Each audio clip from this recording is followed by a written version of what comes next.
மத்திய பேருந்து நிலையம் அருகே உள்ள தனியார் மண்டபத்தில் திருச்சி மாவட்ட காங்கிரஸ் கமிட்டி செயல் வீரர்கள் கூட்டம் நடைபெற்றது. இந்த கூட்டத்திற்கு தமிழ்நாடு காங்கிரஸ் கமிட்டி தலைவர் செல்வ பெருந்தகை தலைமை தாங்கினார். மேலும் இந்த நிகழ்வில் முன்னாள் எம்பி திருநாவுக்கரசர், திருச்சி வேலுசாமி, சட்டமன்ற உறுப்பினர் ரூபி மனோகரன், திருச்சி மாநகர மாவட்ட தலைவர் ரெக்ஸ், தமிழ்நாடு இளைஞரணி காங்கிரஸ் கமிட்டி மாநில தலைவர் விச்சு, லெனின் பிரசாத் மற்றும் மாவட்ட தலைவர்கள், நகர பேரூராட்சி வட்டம் பகுதி நிர்வாகிகள், தொண்டர்கள் என 500க்கும் மேற்பட்டோர் ஆலோசனை கூட்டத்தில் கலந்து கொண்டனர். திருச்சியில் ரொம்ப காலத்திற்கு பிறகு காங்கிரஸ் கட்சி எழுச்சி பெற்றுள்ளது.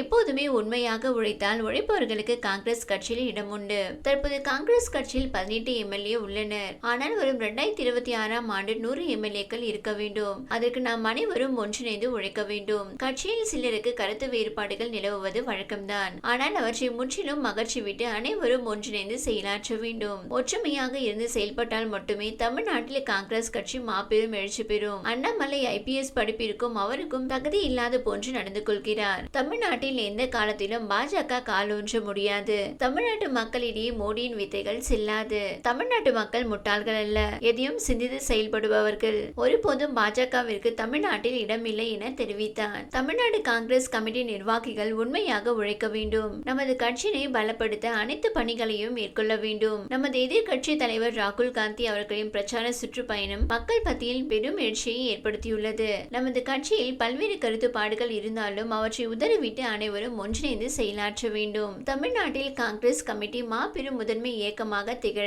அனைவரும் பாடுபட வேண்டும். தமிழ்நாட்டில் காமராஜர் அவர்களின் ஆட்சி காலத்தில் பல்வேறு திட்ட பணிகள் மக்களுக்காக செயல்படுத்தப்பட்டது. அதுபோன்று மீண்டும் காமராஜர் ஆட்சி அமைவதற்கு நாம் அனைவரும் ஒன்றிணைந்து பணிகளை தீவிரப்படுத்தி செயலாற்ற வேண்டும். இனி வரும் காலங்களில் நடைபெற உள்ள அனைத்து தேர்தலிலும் காங்கிரஸ் கட்சி நிர்வாகிகள் பல்வேறு பதவிகளில் பொறுப்பேற்க வேண்டும். அதுக்கு ஒற்றுமையாக செயலாற்ற வேண்டும் என்பது முக்கியமாகும் என்றார்.